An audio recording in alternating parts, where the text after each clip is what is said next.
بازنشستگی تو این بیزینس به مفهوم بازنشستگی که من و شما میشناسیم از کارهای قبلی که داشتیم نیست که هر ماه کارفرما یه مبلغ از پول شما رو نگه داره و حالا به سن 60 سالگی 65 سالگی که رسیدید اون میزان پول رو مچ میکنه و ماهیانه یک حقوق بخورنمیر بازنشستگی تعلق میگیره.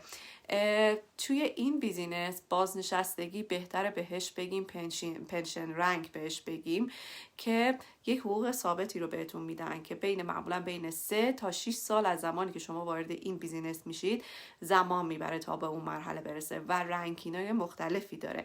اولین رنکینگش اینه که از ماهی $5000 شروع میشه و بعد میرسه به لولی که ماهی $10,000، یعنی هر ماه $5,000 یا لول بالاتر $10,000 شما ثابت میگیرید. البته رسیدن از این رنکینگ $5,000 تا $10,000 خودش تقریبا یه 2 سالی زمان میبره. در هر صورت بین 3 تا 6 سال طول میکشه که به اون مرحله برسید. اما معنیش اینه که وقتی که به اون مرحله رسیدید و این حقوق ثابت رو دریافت کردید، این نیست که تنها حقوق شما این باشه یا اینکه شما بیکار بشینید. نه، اصلا شما دارید کار میکنید و دارید پول میسازه، بیزینس رو داره کار میکنه و دارید پول میسازید. این مبلغ هم اضافه بر سازمان به طور ثابت هر ماه تا آخر عمر به شما پرداخت میشه. تعجب نکنید، دقیقاً تا آخر ماه.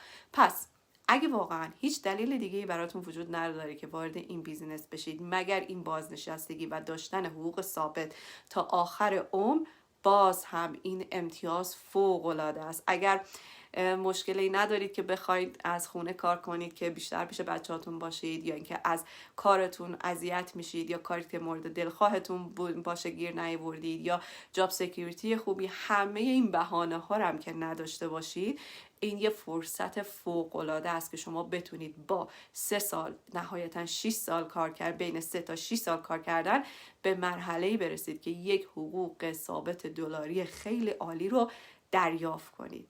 پس اگر علاقه‌مند هستید که بیشتر در مورد بیزینس ما بدونید و بقیه مسائلش رو چک کنید، مثل از لحاظ قانونی بودنش و بیزینس فریمش و اینکه با چه کمپانیایی کار میکنیم، ایمیل و آدرستون رو برای من وارد کنید تا اطلاعات رو براتون ارسال کنم. موفق باشید.